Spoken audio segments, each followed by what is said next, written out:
다시 한번 웃으시면서 옆에 분과 인사하시겠습니다. 무슨 전쟁 나가시는 분들 같아요. 저기 다 같이 웃으시면서 옆에 분과 잘 오셨습니다. 반갑습니다. 이게 궂은 날씨에도 잘 오셨습니다. 감사합니다.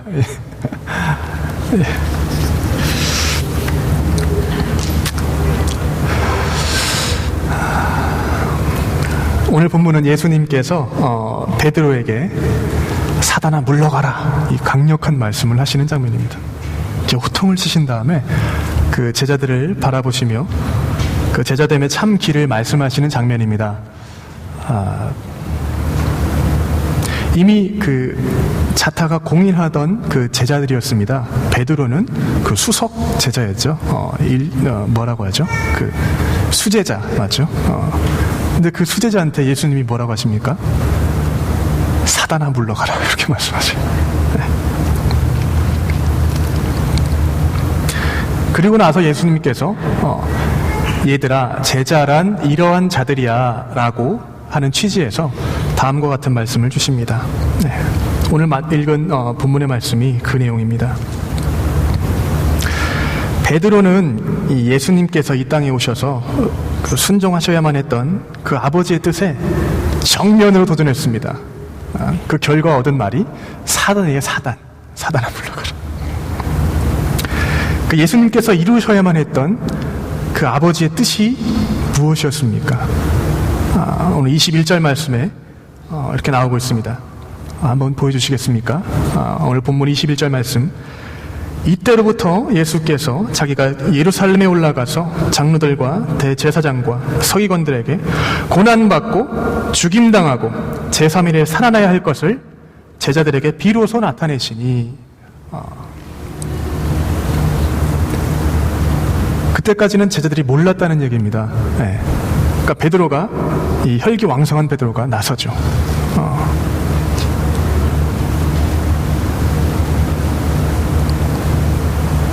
이 아버지의 뜻은 무엇이었죠? 예수님의 죽으심과 부활하심. 이 베드로가 예수님께 아주 표정까지 바뀌면서 정색을 하면서 항변합니다. 그래서 부인해요. 아닙니다, 예수님. 그 22절 말씀이죠. 베드로가 예수를 붙들고 항변하여 이르되 주여 그리마옵소서, 이 일이 결코 죽게 미치지 아니하리이다. 이 베드로의 대답을 보면서 하나님께서 제게 이렇게 말씀하시는 것 같았어요. 봤지? 이게 너의 한계야. 이게 너가 상상할 수 있고 너가 생각할 수 있는 한계야. 이렇게 말씀하시는 것 같았어요, 저한테.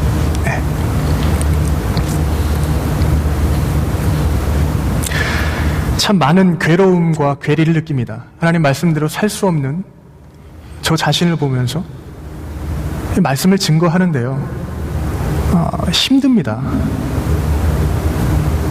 그냥 강의하는 게 아니기 때문에 그래요. 그 연약하고 좀 부족한 제 모습을 봤을 때, 그럼에도 불구하고 이 자리에 서는 이유는 성경을 말해야 되기 때문에 그렇습니다. 옳은 것을 말해야 되는 자리이기 때문에, 진리가 선포되어져야 되는 그러한 자리이기 때문에 서는 것입니다. 하나님께서 특별하게 예비하시고 기름에 담갔다가 꺼내셔서 이 자리에 세우시는 게 아닙니다. 많은 성도분들과 똑같은 사람을 세우셔서 봐라, 쟤도 저렇게 산다 라고 하는 모습을 보이시는 것입니다. 하나님 앞에서 정직하고 진솔하게 서려고 노력하면 할수록 저의 죄된 사고 때문에 힘들어하는 날이 참 많습니다. 그럼에도 불구하고 저를 비롯한 저희 모든 하나님의 자녀들이 하나님의 은혜로 서는 것을 발견합니다. 참 감사한 내용입니다. 저희는 이 땅에 종속돼서 살면서 갖가지 힘들고 어려운 일들을 하면서 살아갑니다. 힘들기 때문에 그 부강함을 갖추려고 노력합니다. 힘과 세력과 그 권세와 권력, 이런 것들을 가지고 저희 자신들을 지키려고 합니다. 역사적으로 사람들이 무리를 형성하고 국가를 세우고 이 모든 일들 속에서 자신들의 힘을 구축하는 것을 정당화하기 위해서 논리라는 것을 만듭니다. 그래서 저희 가운데 논리가 있어요. 이성이 있기 때문에 논리가 있고요. 이게 정당하다라고 하는 원칙을 세워서 그 누구도 침범할 수 없는 자신들만의 영역을 만들었습니다. 다른 짐승들은 할 수 없는 인간만의 영역이죠. 자랑스러워할 만하죠.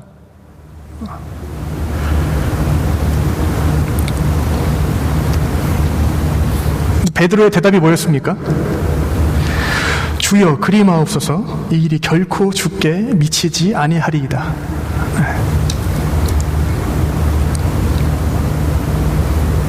우리가 우리 현실의 직면에서 우리 하나님 앞에 서서 드릴 수 있는 이 기도의 말들이 이 베드로의 고백에서 크게 벗어나지 않다는 것을 고백하지 않을 수가 없습니다. 이 세상의 안전망을 구축하는 차원에서 또 그러한 시각에서 베드로의 발언은 참 정상적인 것이죠. 이에 대해서 예수님께서 한마디를 일축하시죠. 뭐라고 하십니까? 내가 하나님의 일은 생각하지 아니하고 사람의 일을 생각하는도다. 사람의 일을 생각하는도다. 우리 모든 신앙 행위가 여기에서 넘어지는 건 아닌가라는 생각을 해봅니다. 바로 하나님의 일을 생각하지 아니하는 것. 하나님의 일을 생각하지 아니하는 것, 그 말은 곧 뭐죠? 예수님의 말씀에 따르면 하나님의 일은 예수님을 믿는 것이죠. 하나님의 일이 무엇이냐? 예수님을 믿는 게 하나님의 일입니다. 성경 기록에 따르면 그래요. 예수님께서 그렇게 말씀하셨죠. 그리스도인들의 일이 무엇이냐고 묻는다면 교회에서 뭐합니까? 주일날 예배당 가서 뭐합니까? 예수님 믿는 행위들을 하는 겁니다. 우린 매 순간 예수님을 믿고 살지만 주일날 특별하게 이 거룩한 시간에, 하나님께서 구별하신 이 시간에 기도하고요, 찬양하고요, 우리의 믿음의 행위를 표출하는 것입니다. 그 예수님을 믿는 일이 하나님의 일입니다. 이게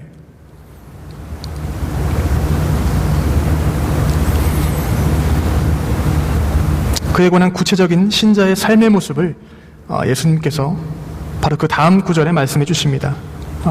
뭐라고 말씀해 주시죠? 아무든지 나를 따라오려거든 자기를 부인하고 자기 십자가를 지고 나를 쫓을 것이니라. 누구든지 제 목숨을 구원코자 하면 잃을 것이요 누구든지 나를 위하여 제 목숨을 잃으면 찾으리라. 상당한 말씀입니다. 이 말씀이 참으로 부담스럽고요. 예수님이 이 말씀을 안 하셨더라면 좋았을 뻔했을 걸 이라는 생각을 개인적으로 많이 합니다. 왜냐하면 너무나 크신 말씀이에요. 너무나 가혹한 말씀이십니다. 하지만 이 예수님의 말씀에 기독교 신앙에 정수가 담겨 있습니다. 진수가 여기 들어 있습니다. 저희 한번 요한복음 5장으로 한번 가보시겠습니까? 요한복음 5장 39절에서 40절까지 요한복음 5장 39절과 40절 말씀을 저희 다 함께 읽겠습니다. 제가 읽어드리겠습니다. 너희가 성경에서 영생을 얻는 줄 생각하고 성경을 연구하거니와 이 성경이 곧 내게 대하여 증언하는 것이니라. 그러나 너희가 영생을 얻기 위하여 내게 오기를 원하지 아니하는도다. 예수님께서 뭐라고 말씀하시냐면요, 너희가 만들어낸 기독교의 오랜 전통, 너희가 만들어낸 메시아의 형상, 너희가 만들어낸 율법의 허구성, 너희가 만들어낸 기독교 신앙의 틀, 요거 갖고 너희들이 영생을 얻는 줄로 생각하느냐라고 하시는 겁니다. 너희들이 나한테 오는 것은 너희들 관심이 아니구나. 유대인들이 전국을 찔렸죠. 자신들의 사고에 틀이 있었는데 자신들의 기독교라고 하는 것에 대해서 하나의 종교성을 띤 형태로 자신들이 그것을 받았고요. 왜곡된 메시아 형상을 갖고 있었고요. 그럼을 통해서 자신들은 구원받는다라고 하는 어떤 그런 교만함 속에 사로잡혀 있었죠. 교만함이 뭡니까? 하나님을 모르는 게 교만함입니다. 하나님을 알지 못하는 인생들은 겸손해질 수 없습니다. 네. 하나님께로서 말미암는 이 생명의 돌을 사람의 일로 바꾸어버린 이 유대인들의 모습, 저희의 모습은 아닙니까? 이 낙서비를 와서 제가 참 많이 은혜를 받습니다. 말씀을 준비하며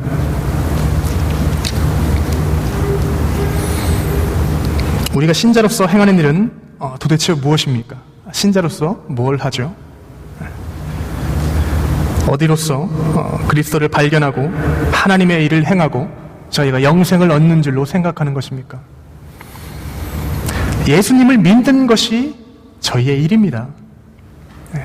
그거를 알아가는 삶이 저희의 삶이고요. 복잡하지 않습니다.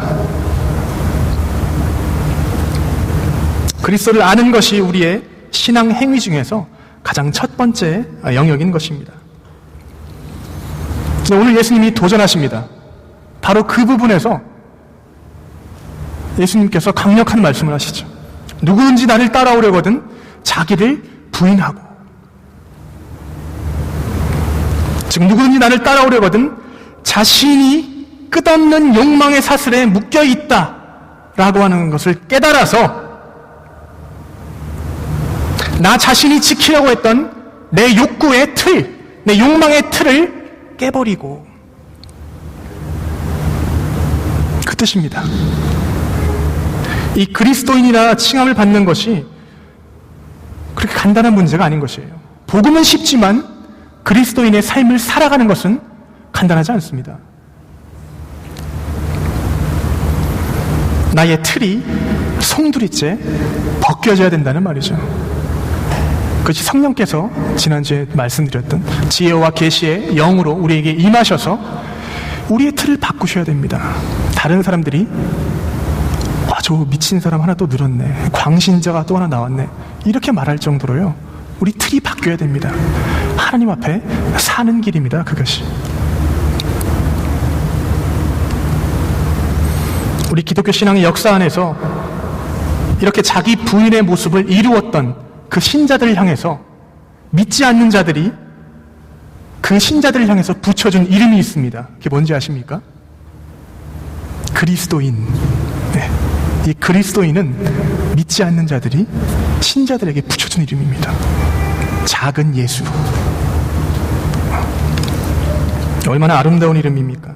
그 안에 예수의 마음이 있는 자, 그 안에 예수의 형상이 있는 자, 그리스도인입니다. 그리스도인. 자기 부인의 결정체는 바로 이 그리스도인의 모습으로 인도가 되는 것입니다. 예수님께서 말씀하십니다. 나를 따르려느냐? 자기를 부인하고 자기 십자가를 지고 나를 따르라.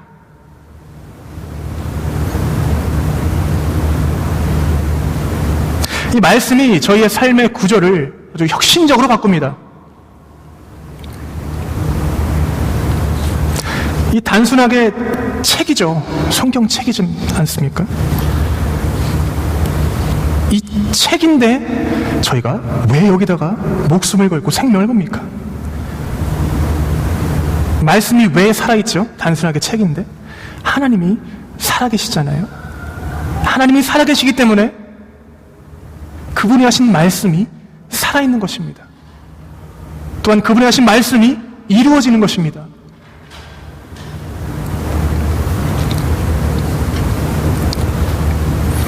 저희들은 변화를 싫어합니다. 내가 지금 당장 손에 쥐고 있는 이것들을 잃어버릴까 봐 겁이 나는 것입니다. 하지만 오늘 예수님께서 바로 그 모습을 요구하시는 거예요. 네 손에 쥐고 있는 네가 사람으로서 갖는 그 생각, 그 정체 벗어버려라. 네가 손에 쥐고 있는 이 땅에서의 내 욕망을 벗어버려라. 참 힘듭니다.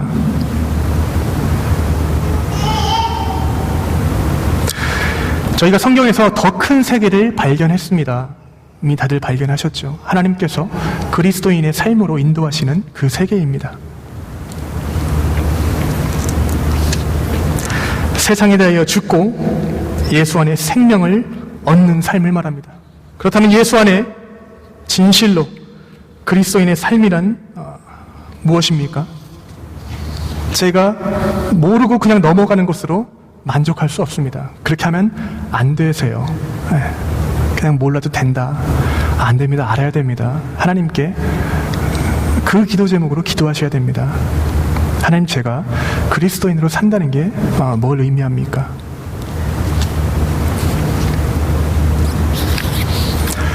저희 다 같이 요한복음 17장 말씀으로 한번 가보시겠습니다. 요한복음 17장 1절에서 3절까지의 말씀입니다. 제가 읽어드리겠습니다. 예수께서 이 말씀을 하시고 눈을 들어 하늘을 우러서 이르시되, 아버지여, 때가 이르렀사오니 아들을 영원롭게 하사 아들로 아버지를 영원롭게 하게 하옵소서. 아버지께서 아들에게 주신 모든 사람에게 영생을 주게 하시려고 만민을 다스리는 권세를 아들에게 주셨음이로소이다. 영생은 그 유일하신 참 하나님과 그가 보내신 자 예수 그리스도를 아는 것이니이다 라고 이렇게 말씀하십니다.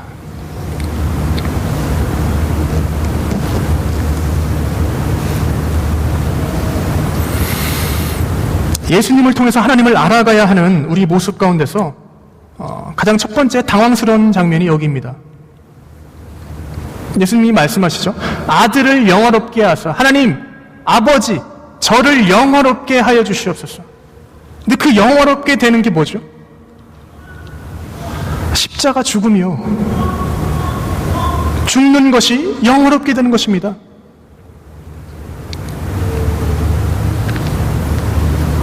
아버지께서 아들을 영화롭게 하시는 그 방법이 바로 그 아들을 죽이시는 것에 있다라고 하는 것입니다. 또한 그래야만 그 십자가 죽음의 사건을 통해서만 또한 아버지 또한 영화롭게 된다고 하시는 것입니다.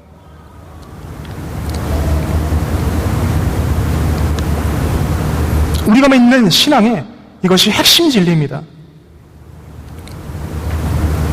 뭐가 핵심 진리냐고요? 영광이 노력과 결실과 어떤 영화, 그런 걸 의미하는 게 아니고요. 죽음과 영광이 함께 있는 것입니다. 예수님이 죽으시는 것이 아버지께서 예수님을 영화롭게 하시는 거래요. 또 그걸 통해서 하나님 아버지께서 영화롭게 영광을 받으신답니다. 이런 말이 어디 있습니까, 세상에? 저희는 이것을 역설이라고 합니다. 역설. 이 역설의 단면은, 이 역설에 진입할 수 있는 인생은 없습니다. 쉽게 말씀드리면 예수님을 알고 예수 안에서 그리스도인으로서 살아가는 삶은 죽음과 영광이 함께 공존하는 것이기 때문에 이 안에 침투해서 들어갈 수 있는 인생이 없다라는 것이에요. 하나님의 자기 계시로 하나님을 알게 하시고 하나님의 부름받은 성도들만이 이 역설의 비밀을 알 수가 있는 것입니다. 좀 어렵습니다. 어렵죠. 저희 누구죠? 그게 저희잖아요. 저희 구원받은 하나님의 백성, 성도들. 이 성도는 아는 거예요. 예수님이 죽으시지만 그 죽음을 통해서 이루어지는 것들이 무엇인가 라고 하는 것을 저희는 아는 것입니다.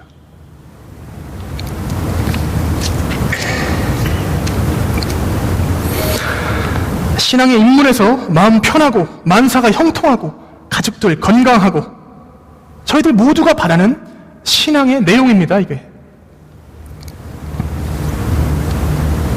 중요한 문제들이죠. 하지만 이제 그리스도 안에 들어온 자들에게는, 즉 그분의 자녀들에게는 하나님께서 알게 하시기를 원하시는 것이 있다는 것입니다.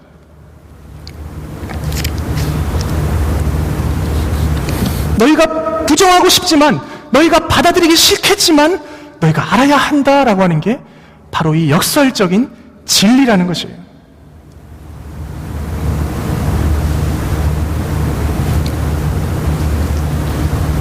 그게 뭡니까? 인생으로서 저희가 환난 가운데, 환난 중에도 즐거워할 수 있는 그 힘, 고통 중에도 하나님을 바라고 즐거워할 수 있는 그 힘입니다. 로마서 5장에서 사도 바울이 이렇게 고백하고 있죠. 환난이 인내를 낳고, 인내가 연단을 낳고, 연단이 소망을 이룬다는 것을 아는 삶, 이것이 그리스도인의 삶입니다. 그런 인생, 이것이 하나님께서 하시는 일인 것입니다. 이 일들을 통해서 인생들에게 영생의 길이 열리게 됩니다. 따라서 영생은 이 고상한 복음의 비밀을 아는 것, 즉 유일하신 참 하나님과 그가 보내신 자 예수 그리스도를 아는 것. 예수님 말씀이 그거죠. 방금 요한복음 17장 3절 말씀에 영생은 아는 것에 있다.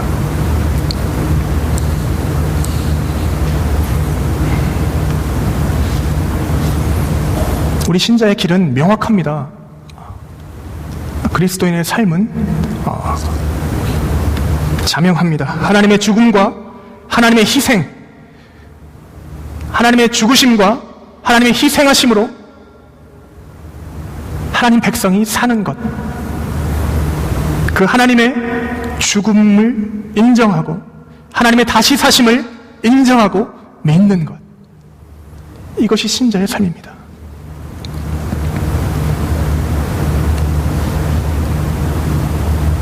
왜 그 길밖에 없을까요? 하나님께서 그 길만을 열어놓으셨기 때문에 그렇습니다.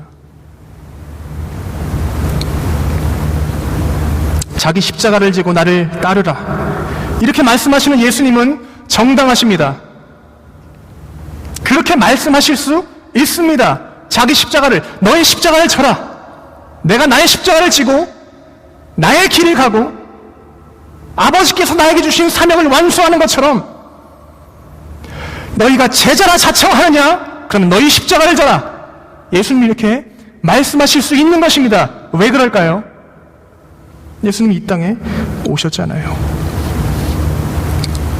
어떤 분이 이렇게 말씀하십니다. 예수님은 하나님이시니까 그런 일들을 하실 수 있었겠지요.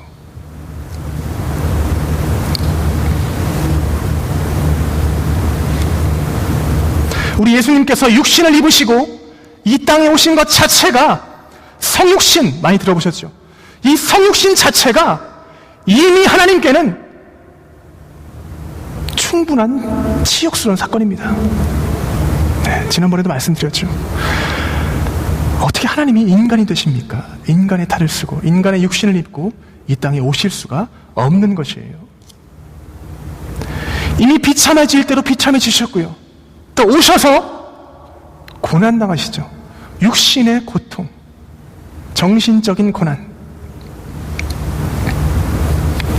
어떻게 그렇게 말씀할 수 있겠습니까?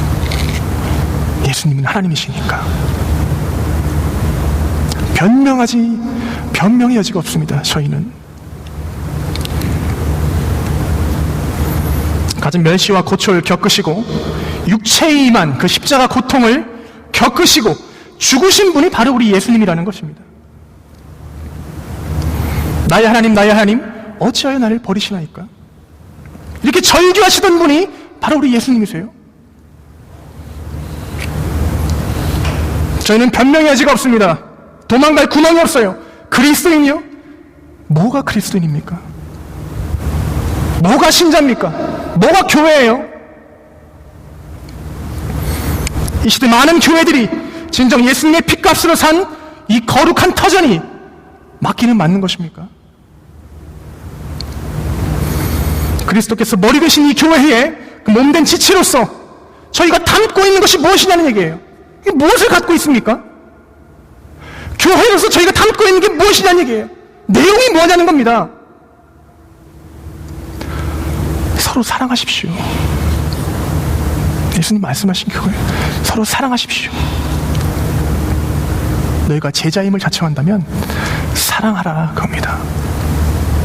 너희가 서로 사랑함으로 다른 이들이 너희가 나의 제자인 것을 알리라. 이렇게 예수님 말씀하시죠.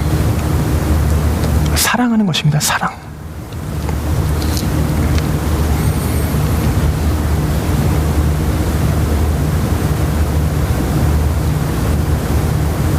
기독교 신앙의 가장 중요한 실체가 바로 사랑하는 것입니다.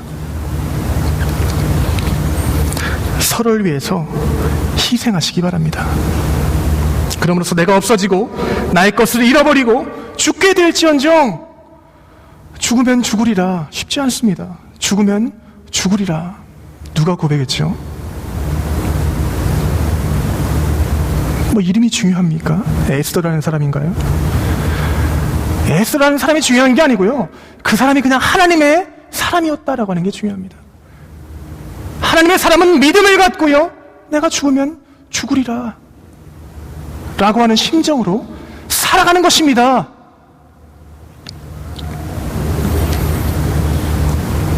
각오를 하셔야 됩니다. 각오를. 이거 쉽지 않습니다. 이게 그냥 될 것 같습니까? 결단하시고요. 내 이웃을 사랑하시고요. 내 형제자매를 돌보시고요. 아껴주시고요.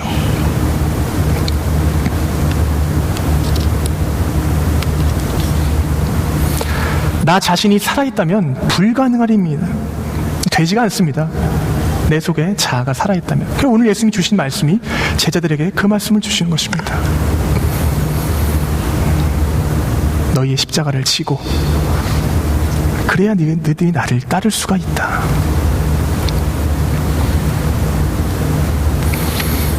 저희는 예수님의 발자취를 따라가는 그리스도인들입니다. 예수님께서 자기 몸을 내어주셔서 죽으심으로 우리에게 생명 주시고 구원을 완성하신 것처럼 저희도 이제는 이 길을 걸어가야 하는 것입니다. 네.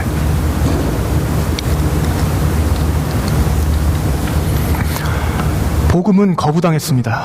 여러분 그 사실 아십니까? 하나님의 복음은 거부당했어요. 거절당했습니다. 사람에 의해서. 2000년 전에 예수님께서 거부당하시기 위해서 이 땅에 오셨다는 것을 아십니까? 저희는 성경을 읽지만 성경의 내용을 잘 확인하려는 노력은 하지 않습니다. 예수님께서 이 땅에 2000년 전에 거절받기 위해서 오셨습니다. 저희는 그런 메시아를 이미 알고 있었습니다. 유대인들만 그 사실을 알기를 싫어했었죠. 이것이 무슨 힘이냐? 이게 무슨 능력이냐? 이렇게 질문하지 마시기 바랍니다. 죽는 것이 무슨 능력이냐? 저 유대인들처럼 내가 설정해놓고 나의 유익을 위해서 메시아를 만들어놓고 나의 기억과 나의 기대 속에서 이미 메시아를 설정해버렸어요. 이 땅에서 세력을 구축해서 잘 살아보겠다라고 하는 것입니다. 예수님이 오셨을 때 너무나 거추장스러웠습니다. 이 유대인들한테는. 자신들이 살 수가 없는 거예요. 왜? 예수님이 구약성서의 말을 인용해서 너무나 정확한 말씀들을 하시니까. 저희가 예수를 죽이려고 언제 죽일까 의논하거늘 이런 말씀들이 있죠.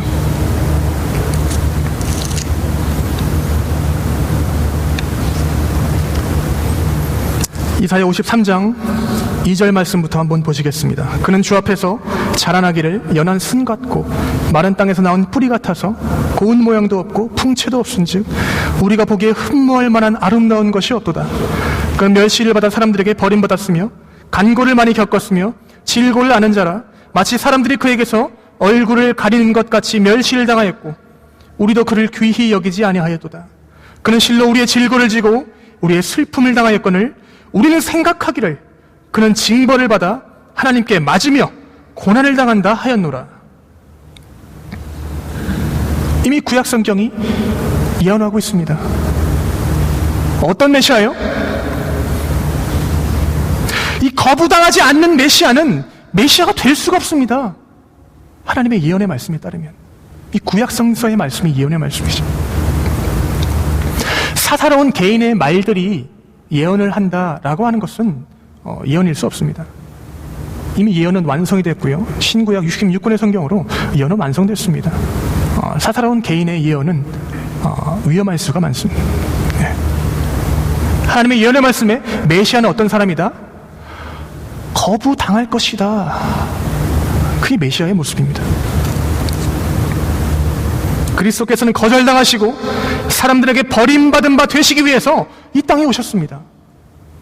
그렇게 구약의 율법을 이루시고 율법의 진실한 의미를 알지 못했던 그 유대인들의 손에 죽으심으로 하나님께서 율법을 주신 그분의 마음을 보이신 것입니다.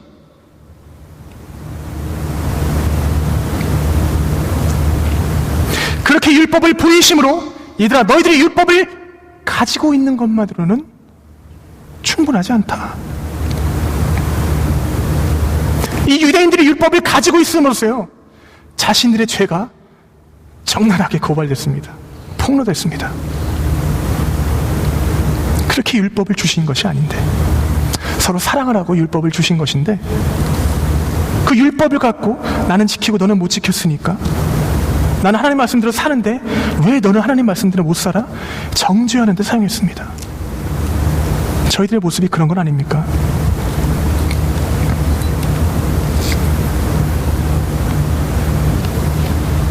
그렇게 율법에 대한 인간의 욕심과 그릇된 해석으로 발생한 그 인간의 죄를 폭로하신 것이었습니다. 하나님께서. 이는 참으로 하나님의 지혜이십니다. 놀라우신 지혜. 참으로 통탄할 만한 하나님의 자기 희생이시고요. 깊고 오묘한 하나님의 은혜입니다.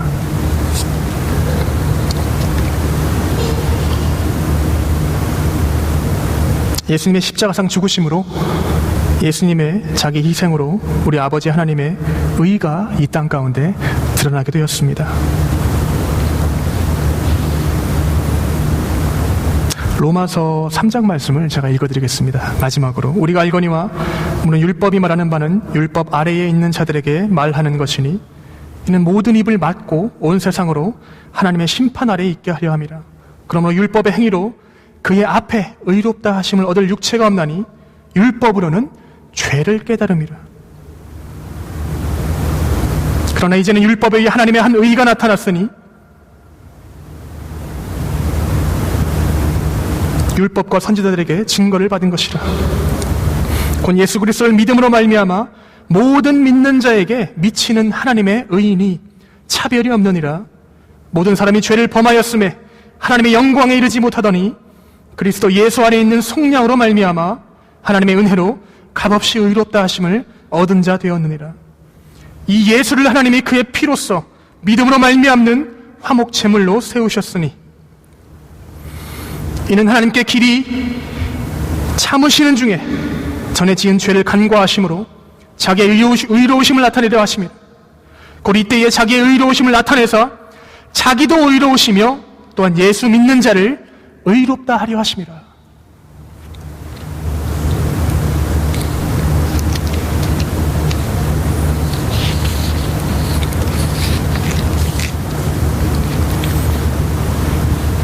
우리 찬양하십시다. 복음은 우리가 믿는 대주제시요 천지를 창조하신 그 하나님께서 친히 이 땅에 오신 자기 희생의 죽음으로 말미암아서 그 근간을 삼는 것입니다. 그것만이 바로 근간을 이루는 것입니다. 기독교 신앙은 이 하나님의 자기 희생으로 서는 은혜의 총체입니다. 이제 그 신앙의 시작점과 그 과정과 그 끝의 모습을 우리 예수님께서 보여주셨습니다. 성육신하셨고요, 십자가상 죽으셨고요, 부활하심으로 또한 다시 오실 것이므로 우리에게 그 삶의 본을 보이신 예수 그리스도, 바로 그 하나님께서 양자된 우리 신자들에게 질문하시며 요구하십니다. 너희가 제자됨을 자청하느냐? 너를 부인하고 너의 십자가를 질 것이다. 자기를 부인하고 자기 십자가를 지는 삶을 살 것이다. 이렇게 말씀하십니다.